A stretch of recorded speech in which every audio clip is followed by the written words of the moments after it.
Life is not like a deck of cards where you're stuck with the hand that you're dealt. We're not victims of circumstances. We are the controllers of our destiny.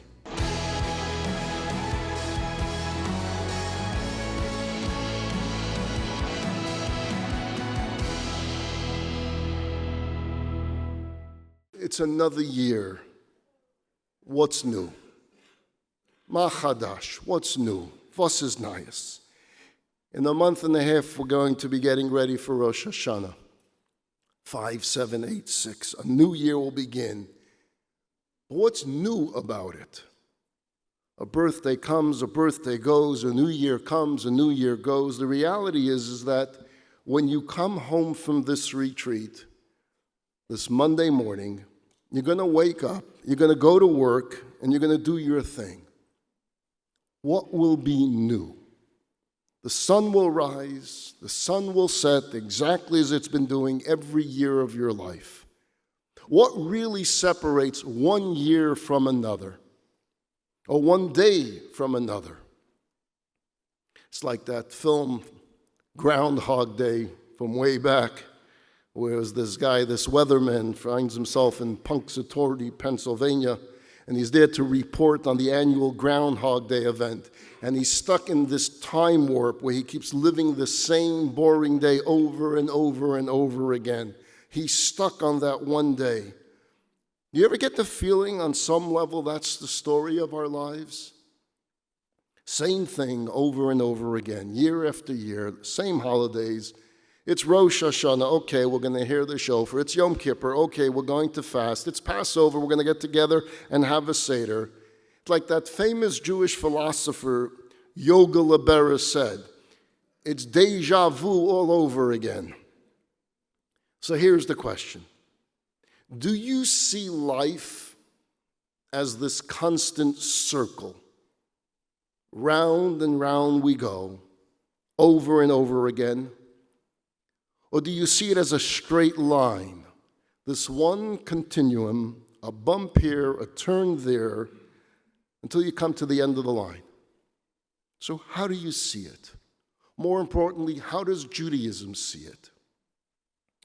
A young man once came to the city of Kutsk to study at the seminary of the great Rabbi Menachem Mendel of Kutsk.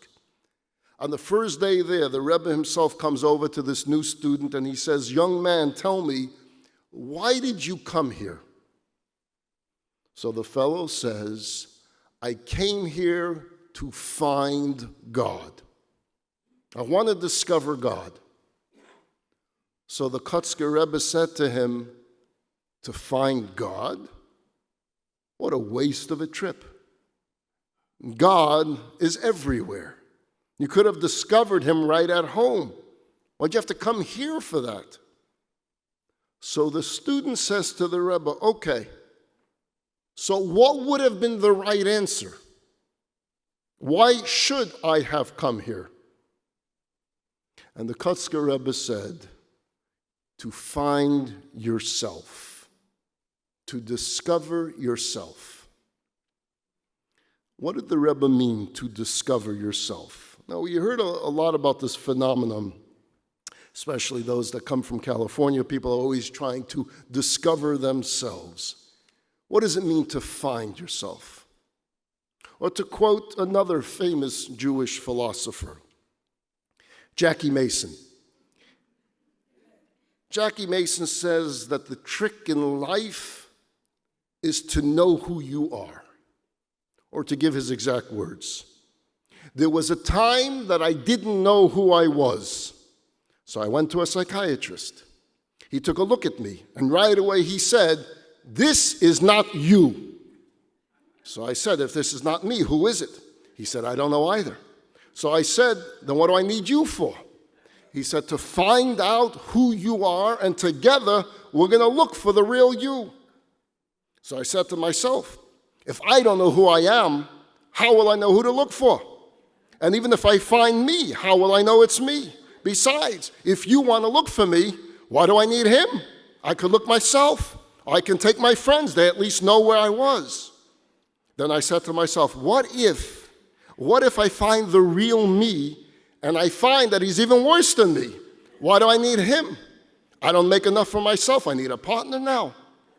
Back when I was struggling, I would have been glad to find anybody, but now I'm doing well. Why should I look for him? If he's lost, let him look for me.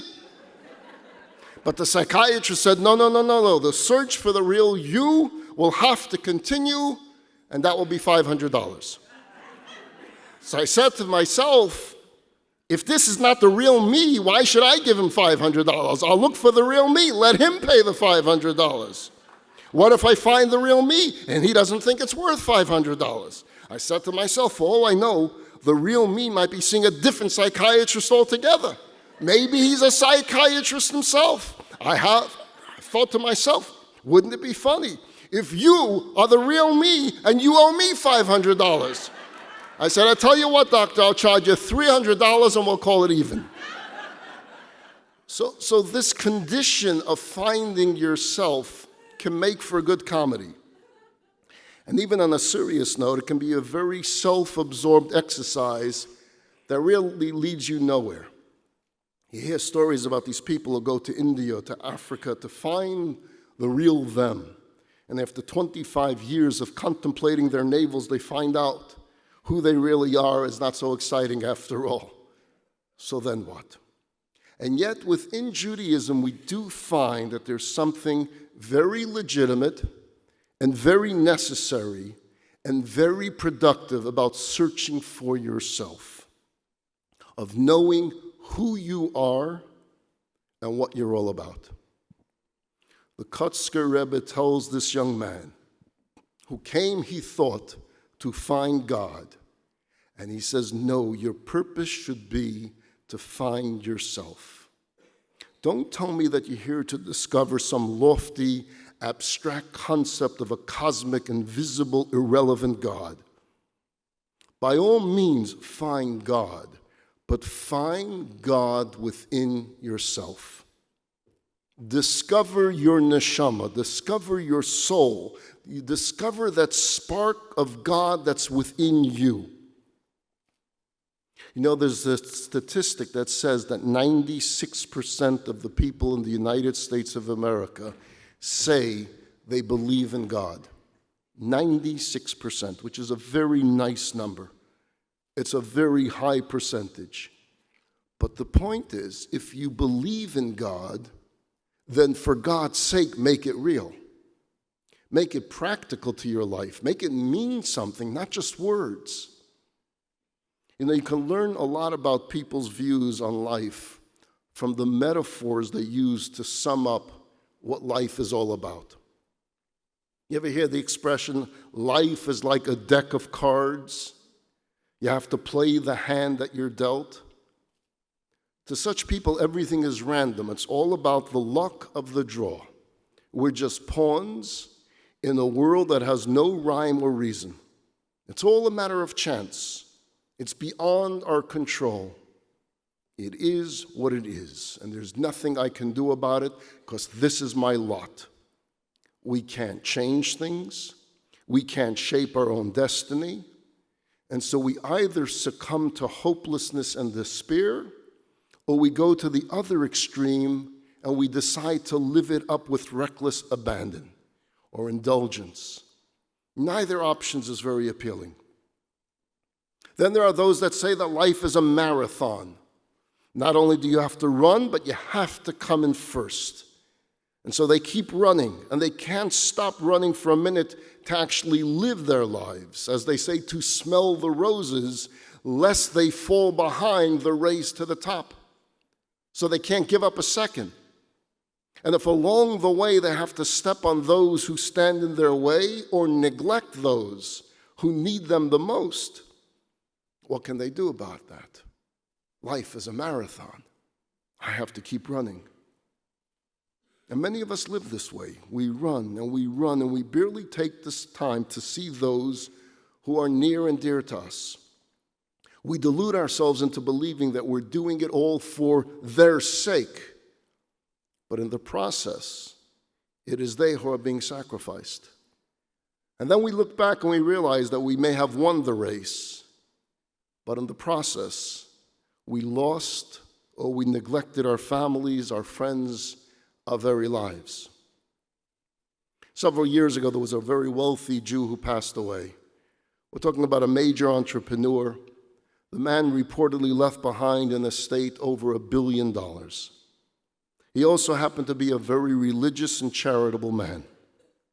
As the story goes, the man left 2 wills with instructions that one will be opened immediately after his passing, and the second one to be opened at the Shloshim on the 30th day after his passing.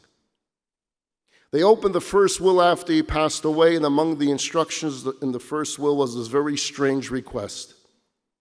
He asked that he be buried wearing a certain pair of socks that he owned, that he left in a particular drawer in the dresser.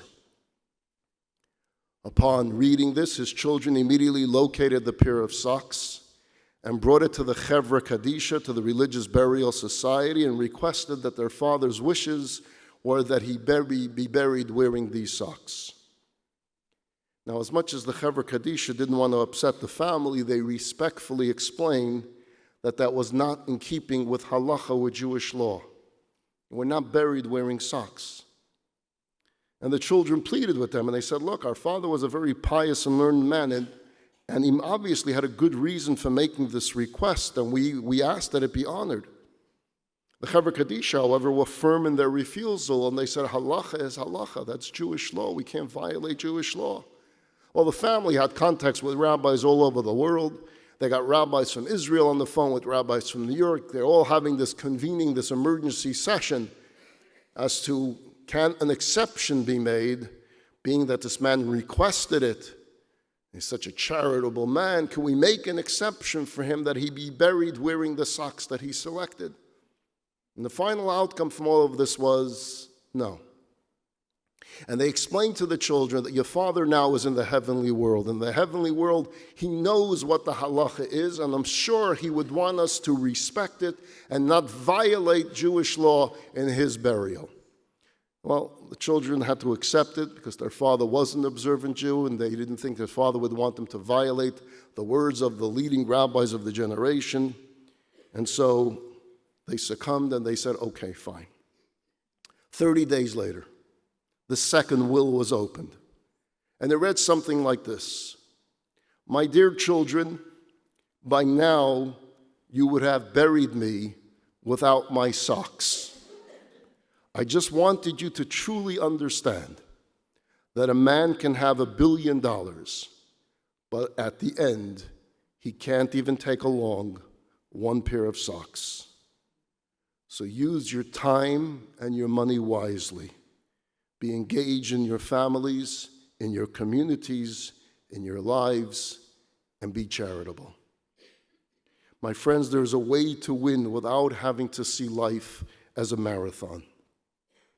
And then, of course, there are those who say life is a big stage, and you have to act your part until the curtain falls. And so we go through these motions in life, but it all feels like an act, like one big charade for the sake of some acceptance or some applause. We put on a good show. We make a good presentation, always conscious of what the other people think about us. And thus we live our lives without discovering who we really are. So many spend their lives in shopping sprees and extravagance not out of need, but in order to live on this act, on this stage, so that others will see us this way. And so fashion and cosmetics and aesthetics make for nice costumes in playing our roles on the stage. But we're really just acting. We're playing a role in this production called life rather than living it. So what is life? Life, very simply, is about discovering your unique purpose in this world and being able and true to live to that purpose, to illuminate your surroundings with it, and constantly growing in your pursuit of it. Know who you are, know your mission in life, and focus on pursuing it. So let me ask you this question. Does this happen to you as often as it happens to me? Your phone rings, you pick it up, it's an unfamiliar voice, and you realize the party on the other end has the wrong number. But they don't know they have the wrong number, so they just keep on talking. And you're saying, sorry, you have the wrong number, and they keep on talking. And then they call you back a second time after you finally convince them that it's the wrong number. They call you back right away and start the conversation all over again. In a sense, this captures the story of the Jew.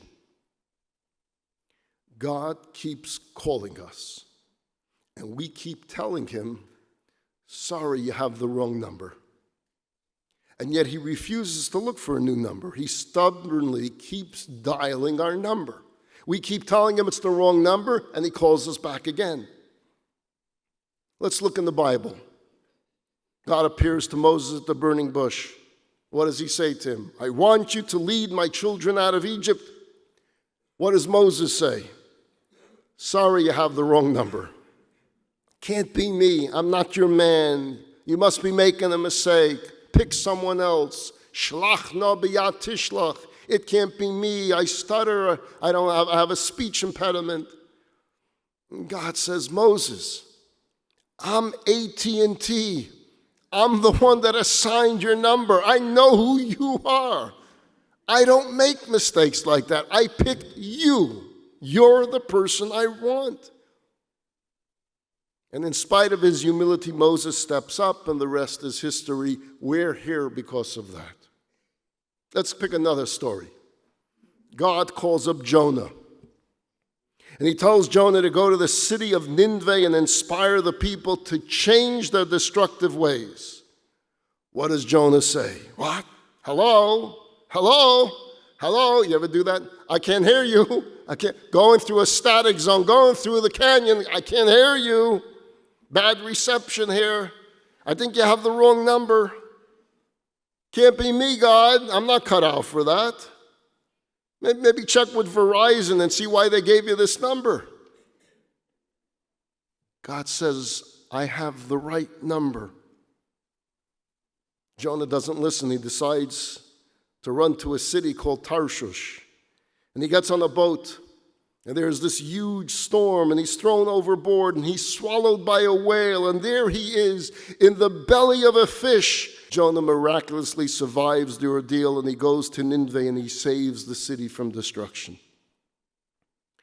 My friends, when you hear words and thoughts that might inspire you for the moment, when you feel something tingling within your soul, it's your spiritual cell phone ringing, and it's calling your number. The number to your neshama, the number to your soul. And it's God's voice reaching out to you and to me and saying, can you hear me now? I have a mission for you. God assigned each of us our own special number. Our own unique sets of talents and strengths and capabilities. He put each of us in our own unique environment. He set up our circumstances so that we can affect this world, so that we can make it a better world, a holier world, a godlier world. So how do we respond? How do we respond to this call? Do we say, sorry, God, you have the wrong number? Do we do the easy one, pick someone else? Or do we have call waiting? So we say, hold on, God, I have another call on the other line. You know, we used to be able to say, I'm on a long-distance call. Remember that excuse? I'm on a long-distance call. Now it doesn't matter. All long-distance calls are free anyway. We used to always use that as an excuse. Oh, sorry, I can't speak right now. I'm on a long-distance phone call. We come up with all these excuses if we don't want to enter the conversation. God's trying to reach out to us. He's trying to engage us in conversation. He tickles our soul. He sends messages through circumstances that take place. He sends all different signals to us. Do we say, sorry, I'm on the other line? Or do we answer the call? When he sends us messages that he really would like to see Shabbat play a more important role in our lives, at whatever level you may be at. For those that don't keep Shabbat at all, just to start with a Friday night dinner, or start going to a synagogue perhaps. If you don't go yet, maybe just try once a month. Don't get too religious overnight. If you go every single week, then perhaps try bringing someone else with you. There are aspects of life that God wants from each and every single one of us. There's something we can do, and he calls us out, and he wants us to engage. And too often, we say, you have the wrong number. And we run away to Tarshish just like Jonah did. And then things happen in our lives that we can't make any sense of, and we ask ourselves, what's going on? Why is this happening to me? And we don't realize is that we're in the belly of a fish, and God is dialing our number and asking us the simple question, can you hear me now? I sent you into this world on a mission for a purpose. Don't be afraid of it. Don't run away. Go to Nineveh. You'll be successful. This is what Rabbi Nachum Mendel of Kotsk was saying. This idea, this exercise of finding yourself means get to know your potential, your deep inner potential, your talent to impact God's world, and then do something with it. Time for a confession. I'll admit that there have been times that I've walked up and down the aisles of the supermarkets, and I have seen products on the shelves that have me saying, I wonder what that tastes like. I don't know what it is for you, but for me, I don't know if they even still make it, those Hostess cupcakes. They have that picture with like that cupcake with the white cream inside. I'm always stopped and staring at it. It just calls out to me. I've never violated it. I've never put it into the cart, but I always stop and look. Anyone remember Yodels? That was always another weakness of mine. The ice cream, it's bad to go down that ice cream shelves there. Oh, wow, they have all different types of coverings and crumb cake covering. Wow. Yeah, the challenges. But I have to tell you, of all those feelings of deprivation and moments of craving, walking past the seafood section and seeing those crawling things in the water tanks was never one of those times that I wondered, oh. I've never wondered what a lobster might taste like with a side dish of potato kugel. For me, I'm scared of them. I see that rodent in there and I'm not reaching for a pot or a bottle of ketchup. I'm looking for a can of Raid. Now, I know it's a delicacy out there, but no curiosity there from me at all. But still, a lobster is God's creation. And the Baal Shem Tov taught us that a Jew must learn a lesson from everything they see in God's world. So I once read this very interesting lesson that can be learned from the behavior of a lobster. A lobster is an animal that has a soft body and a hard shell. So how does a lobster grow? The shell is rigid, like a piece of rock. It can't expand. So what happens? As the lobster grows, it begins to feel confined. It's imprisoned by the tightness of the shell. And so at that point, it retreats somewhere. It goes to some underwater shelter. It has this internal button that it can push that sheds its shell and grows a new one. And as it again increases its size, it does the same thing over and over again. In other words, the very feeling of confinement and discomfort is a signal to the animal that it has grown to the point where it has to now get out of this shell and grow a new one, a bigger one. So too with us, with a human being. Oftentimes we get this terrible feeling of discomfort inside. We feel constricted, we feel inhibited, we're choking, we can't function, we're miserable, we're distressed, and we can't figure it out. So in today's society, we're inundated with psychological concepts and ideas. The first thing we do is we put a label on it. It's either anxiety, it's depression, it's manic, it's bipolar, it's schizophrenic. We immediately assume that our condition must be pathological or deeply psychological. So we go to the psychiatrist for a diagnosis, for analysis, for therapy, for medication. Now, don't get me wrong. There certainly are situations where our conditions are pathological, and such treatments are vital and essential and must be pursued. But sometimes, my friends, sometimes this feeling of discomfort is actually a sign of health rather than a sign of some disease. It's a signal of a need for growth. In other words, your shell is too small, and it's time to move on to bigger and better things in life. The only disease that we're suffering from is stagnation. We're not moving. We're not fulfilling our potential that we were given. So the answer may not be therapy and it may not be medication. It's not running away to India or to Timbuktu. The answer is growth.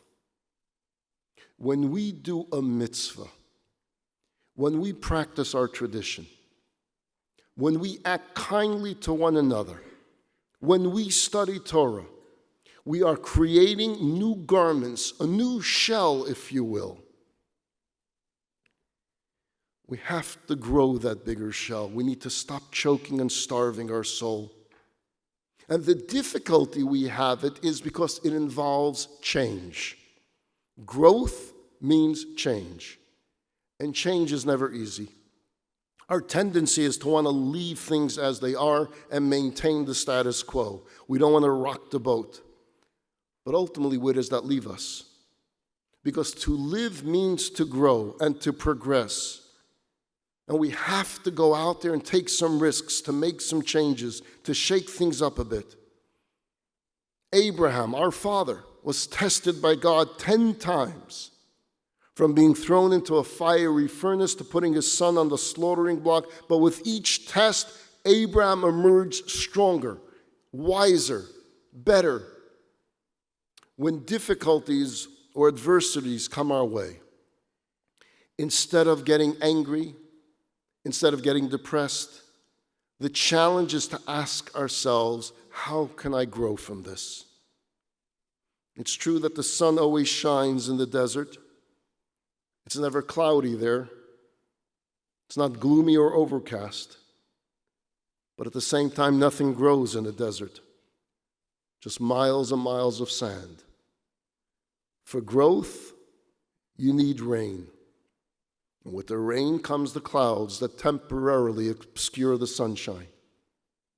Instead of getting angry at the rain, try to appreciate it. Try to appreciate the growth that comes along with it. As the song goes, I'm singing in the rain. If you're of a mind to grow, you don't live in fear of the clouds.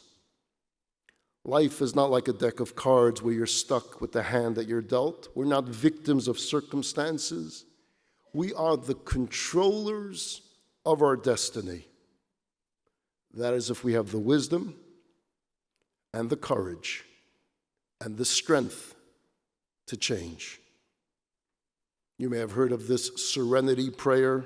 It goes something like this: Lord, please grant me the serenity to accept that which cannot be changed, the courage to change that which can be changed, and the wisdom to know the difference. In 1998, one of the runners in the New York City Marathon was a woman by the name of Zoe Kaplowitz. Zoe was 46 years old. She suffered from multiple sclerosis. She had had it for more than 20 years. She could only walk with the help of 2 crutches, one slow, painful step at a time. And there she was, on a cold day in November, one of the many thousands who came to run the marathon. Zoe Kaplowitz walked for more than 31 hours and 15 minutes, and she finished the 26-mile race with her left leg dragging. She came in last, but by God, she finished that race. And when she was asked, "Why did you do it?" she said the following: "When you are born, God gives you a television set with hundreds of channels. Sometimes you get to a channel and it only has static. You have a choice. You can sit in front of that one channel for the rest of your life and look at the static, or you can get up and change the channel. My commitment in life is to change the channel as frequently as possible." So what's your static? And what will it take to get up and change the channel? God is creating a new world today, a world that has never been here before. A new light is shining down upon us with new energy, new blessings, new potential, new opportunities for growth. Today is not and should not be the same as yesterday. This week is not and should not be the same as last week. And this coming year is not and should not be the same as the year before. We have to seize the moment, change the channel, have the courage to grow and the courage for change. So how does one make changes in life? I suggest that different things work for different people. But when it comes to the subject of Judaism, there's no program out there that's been proven more effective than the one introduced to the world by the Lubavitcher Rebbe. It's simple. It's called the One Mitzvah at a Time program. It's a time-tested formula. You don't have to take it all on at once. You pick one. You pick one mitzvah. And you focus on that one mitzvah.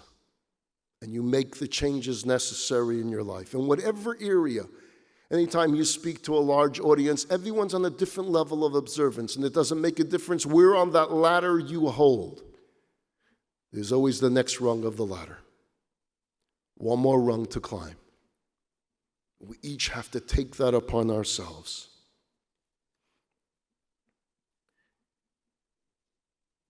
It's not always easy doing this yourself, and so I often suggest the importance of being part of a community.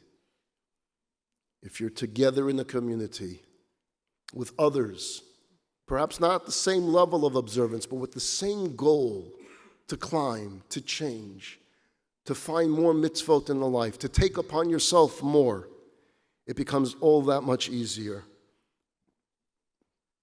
Going back about 30 years ago, there was an Israeli jet fighter pilot named Kobe Sherman. Kobe was flying maneuvers over Lebanon at the time. And one night, Kobe was in his cockpit of his fighter plane. There were 4 other pilots in theirs. They stood on the tarmac in their formation, ready to roar up into the sky. As usual, Kobe checks the dials on the various gauges on the display panel. He secures his helmet, and he gets ready for takeoff. His plane would be the lead aircraft. He was flanked by 4 other jet fighters, 2 on his right, 2 on his left.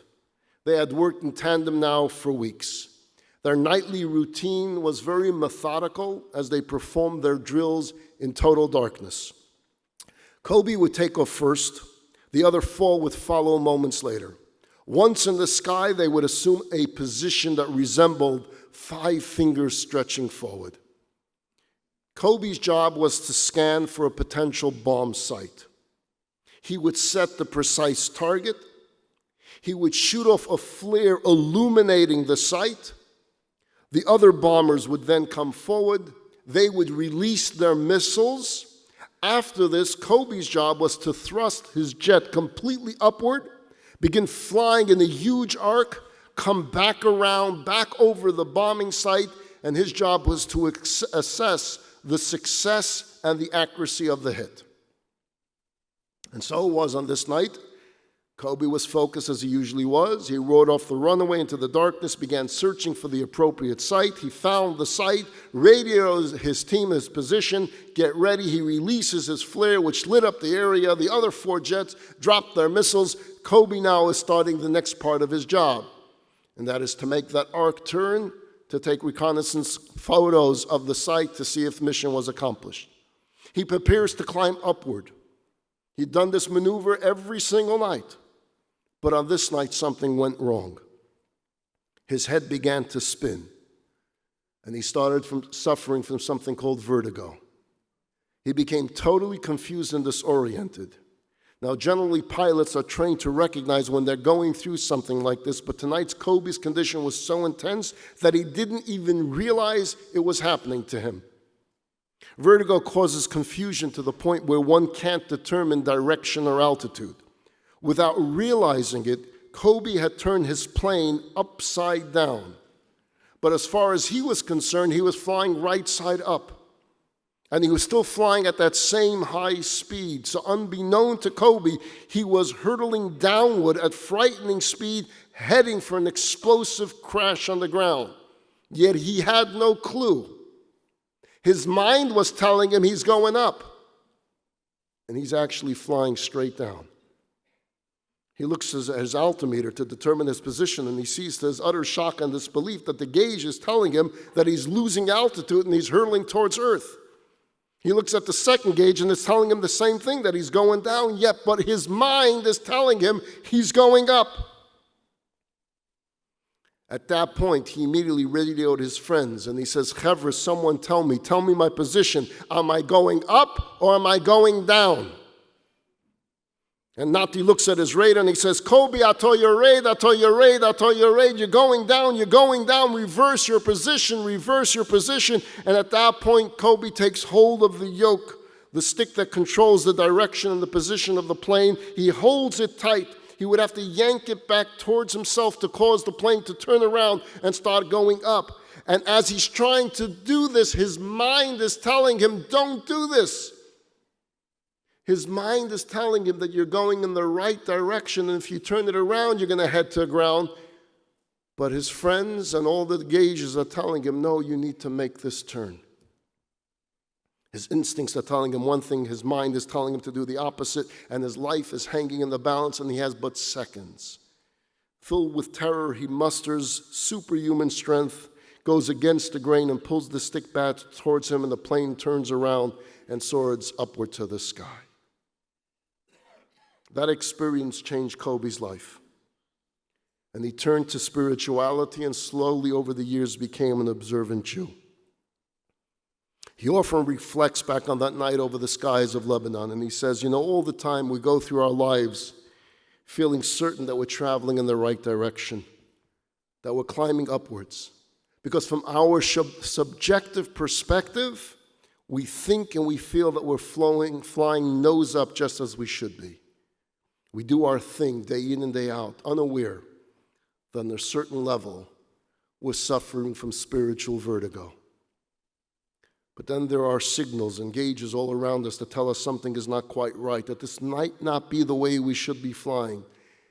And that's when we need to turn to our co-pilots, to our friends, to good friends, to trusted friends who are perhaps not in the same cockpit with us, but one who can look honestly and objectively at our flight pattern.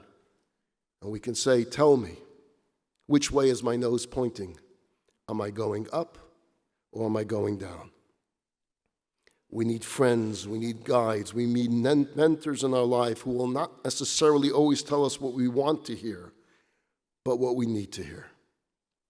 And that's the camaraderie and support system that a Jewish community traditionally affords. We're there for one another, not as judgmental people, but as friends, as guides, as mentors.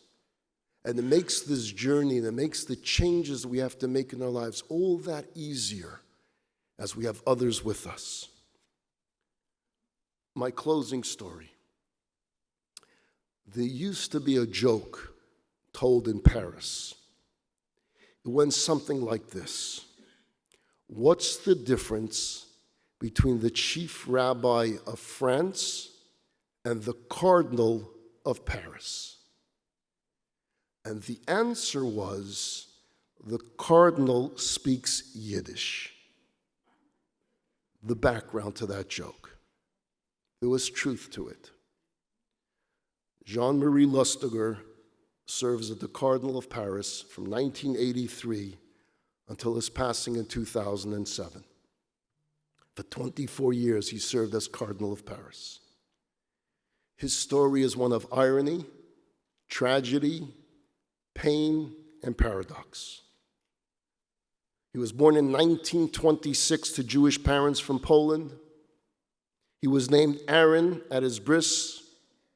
Aaron Lustiger was 13 years old when the German army marched into France. Fearing for his life, his parents sent him and his sister into hiding with a Catholic family in Orleans. While in hiding, Aaron changed his name to John Marie, and he converted to Catholicism. His parents were still alive, and they learned of this, and they were devastated. His mother was captured by the Nazis, Yamach Shemam, and sent to Auschwitz, where she was murdered in 1943. Even after the war, Jean-Marie stayed within the church. He was brilliant and he was charming. He continued to rise within the ranks, from chaplain to pastor to bishop to archbishop, and he was made a cardinal in 1983. He was a confidant and very close advisor to Pope John Paul. As a matter of fact, Lustiger's name was among those considered as a possible successor to John Paul. When someone asked him what he thought about that, the prospect of a Jewish pope, he ironically responded in Yiddish, "Von dein Maul zu Gottes Ohren," from your mouth to God's ears. He then joked, wow, what would happen to all the anti-Semites then? All throughout, his Jewish soul gave him no rest. He continued to insist that he was Jewish, fulfilling some special calling. When his actions were condemned or his identity was called into question, he would cry out, "Don't deny me my father and my mother, my grandparents, my bubbies and my zadis. I am as Jewish as all the members of my family that were butchered in Auschwitz and other camps." In 1999, as Cardinal of Paris, he took part in France's Day of Remembrance for Jews who had been deported and exterminated during the Holocaust. During this highly publicized ceremony, he read from a list of victims. He then came to a name on the list, Giselle Lustiger. He stopped. He started crying. And he simply said, "Mein Mama, my mother." As per his request that he left in his will, the funeral for Cardinal Lustiger was at Notre Dame Cathedral, and it began with the recital of the Mourner's Kaddish. As I said, this is a story of tragedy and paradox, the contradictions and the inconsistencies. It's the story of the Jewish soul that always tries to claw its way back to the forefront, even when it's buried in the strangest of places. But let me tell you why I find this story to be tragic. In a conversation with his biographer, Lustiger shared in the fact that back in the 1970s, he went through a spiritual crisis, as he called it. He studied Hebrew and was seriously considering making Aliyah to Israel to rejoin his people, his heritage, his tradition, to find new meaning and purpose. But then just as he was about to make the move, the Pope called on him and appointed him Bishop of Orleans, and the rest is history. It is a tragedy, I think, of what could have been had he followed through on that moment of awakening, had he made the big change and come back to his true roots, how powerful that would have been, and what that would have meant to his parents in heaven. My friends, we all have moments, those moments of awakening, those moments of inspiration, beckoning us to make a change, whether large or small. We can either turn away from the opportunity and resume our current course, or we can go towards it and summon the strength to seize the moment and change the course. So during the next few days during this retreat, when that spiritual cell phone rings, pick up the phone, answer it. God, I can hear you now. I am here. I am ready. It's time to change, and I have the courage to do just that. Thank you very much.